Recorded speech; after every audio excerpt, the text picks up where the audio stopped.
Hello का जी साली जी का हाल बा? ठीक बा ए जीजाजी रउआ अपन बताई। तो भुला गेल बाड़ू जीजा के?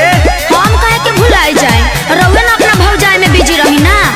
अरे भौजी हमार धन हई क्यों भैया के धन हई? अरे छोटा किंग सुन रे, अब दिन भरी हो चिल्लाते रहेली। लीर और भौजी बोलावे लगली, रुक जाई थोड़ा देर।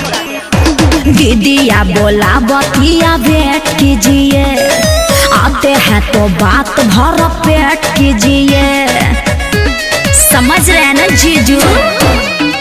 ए दीदिया बोला बतिया वेट कीजिए, आते हैं तो बात भर पेट कीजिए।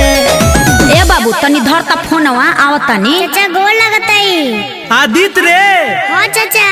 तोर मौसी खिसियाइल बिया का बेटा? ना चाचा मम्मी नु बोलावतिया। खिसियाइल बाड़ी का बोलली झौसी के रे, खिसियाइल बाड़ी का बोलली झौसी के रे। बेटा का हाल बा तोरा मौसी के रे, बेटा का हाल बा तोरा मौसी के रे।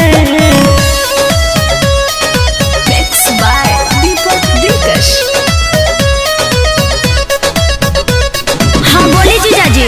अरे हालो चल ना कहलू ह चल गइलू ह, कोनो बात बा का? बात का होइली सुनी। जरा तो रहे जीजा चूल्ही प्यादा, एही से दीदिया करत रहे चाल। अरे त तू काहे भाग जाता रू, कह ना अपन हाल। ठीक ठाक बाड़ू नु साली हमार, कहो ना कैसन बाटे समाचार। धर तो बाबू। हाँ बोलो चाचा। भग तोरा मौसी के मात बान्हू। ए चाचा मौसी को गाली मत दीजिए, भैंस नु चिचियातिया।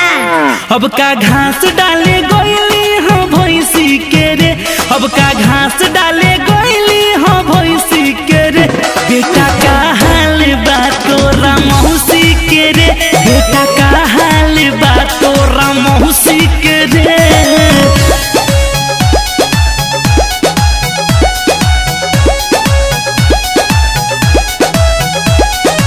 ए जीजा आइब ना, बड़ी मिले के मन करता रउआ से।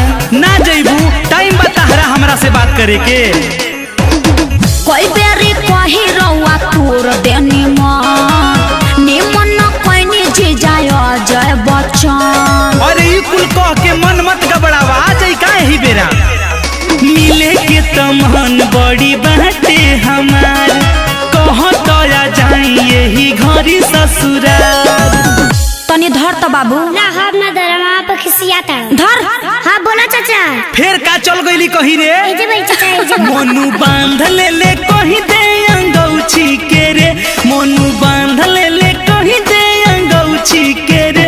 बेटा का हाल बा तोरा मौसी के रे। चाचा ठीक है बा, चाचा ठीक है बा, चाचा ठीक है बा।